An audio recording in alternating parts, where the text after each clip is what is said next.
Bro.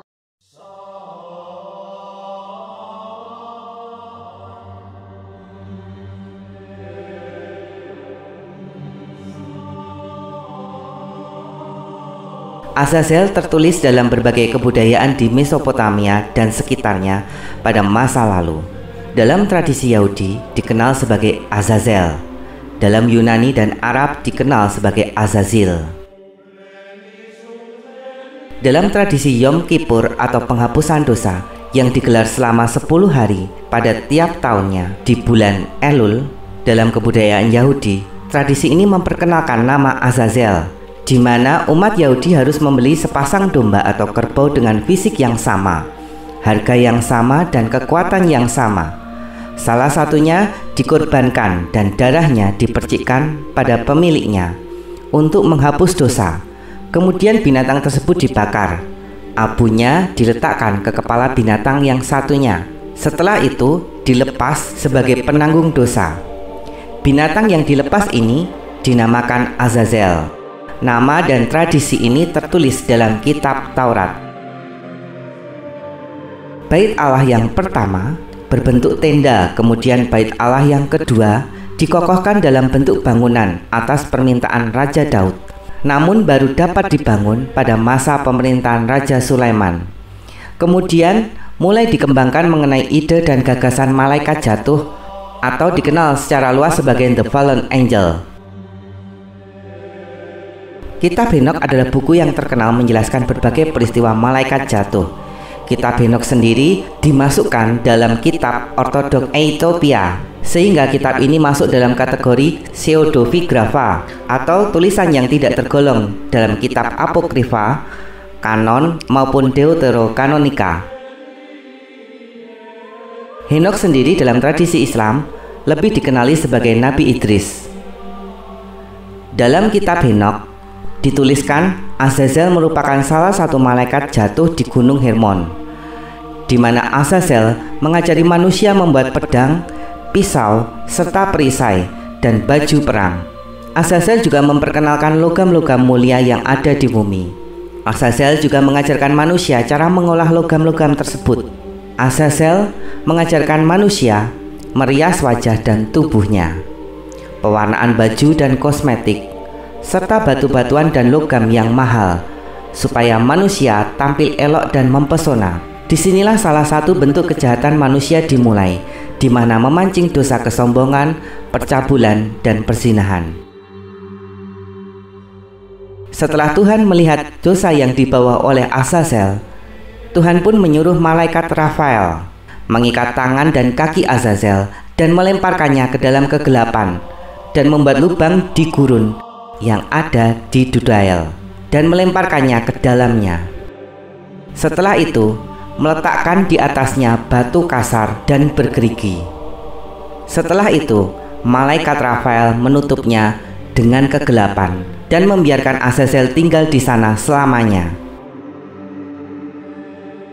Malaikat Rafael juga menutupi wajah Azazel agar Azazel tidak melihat cahaya. Nasib Azazel ini dinubuatkan menjelang akhir Henokh pasal 2 ayat yang ke-8, di mana Tuhan berkata, pada hari penghakiman besar, Azazel akan dibuang ke dalam api. Dia akan diserahkan kepada malaikat azab atau setan. Pada abad kelima, di kitab ketiga Henokh, Azazel sendiri dikenali sebagai Aza atau Semhasai, yang menentang pengangkatan Henokh menjadi Metatron setelah Henokh sampai ke langit ke-10, yang kemudian Azazel diusir dari surga.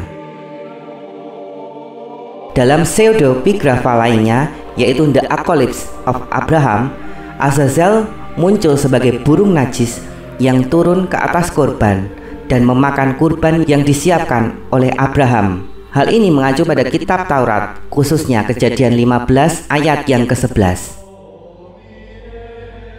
Karena penulisan dalam tradisi Yahudi yang sangat kuat merujuk pada peristiwa-peristiwa penting mengenai Azazel, Azazel kemudian dikaitkan dengan ular yang berada di Taman Eden, di mana ular tersebut menggoda Hawa untuk memakan buah terlarang di Taman Eden. Dalam karya Apocalypse of Abraham ditulis pada surat ke-23 ayat yang ke-7.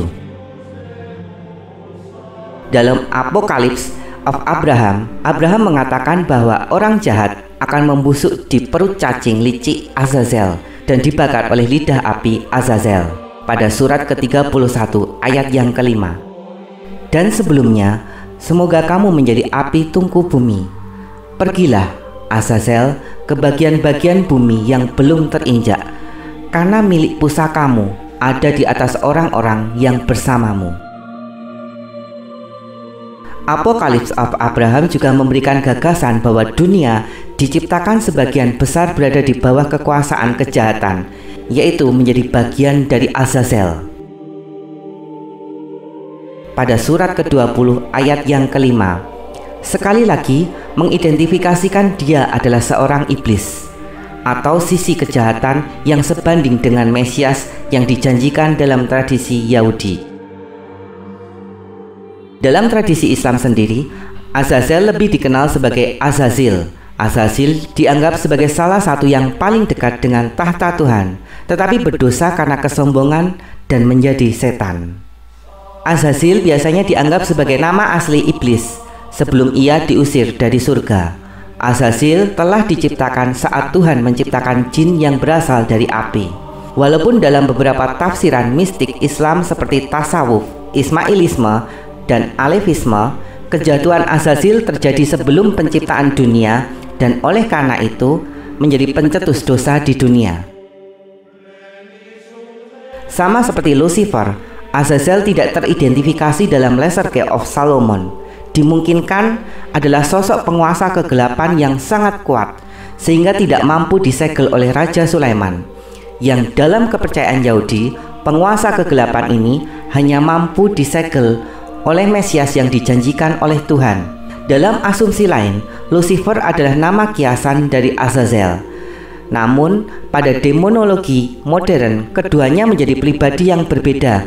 Hal ini sering terjadi pada interpretasi sebuah pandangan budaya, misalnya pada kisah Baal, pada kebudayaan Ugarit, yang kemudian Baal menjadi sosok pribadi, bukan lagi nama sebutan unsur tertinggi. Dalam penggambarannya, Azazel digambarkan sebagai sosok figur iblis berkepala kambing atau mirip kambing. Azazel juga disebut Azazil, Azael, Asiel, dan Asie. Azazel juga bisa diartikan sebagai neraka. Penampilan fisiknya sangat mirip dengan Baphomet. Beberapa orang juga menyamakan Azazel dengan The Beast. Begitulah Azazel dikenali dalam kosmologi, budaya, tradisi, dan cerita yang berkembang. Dan selesai.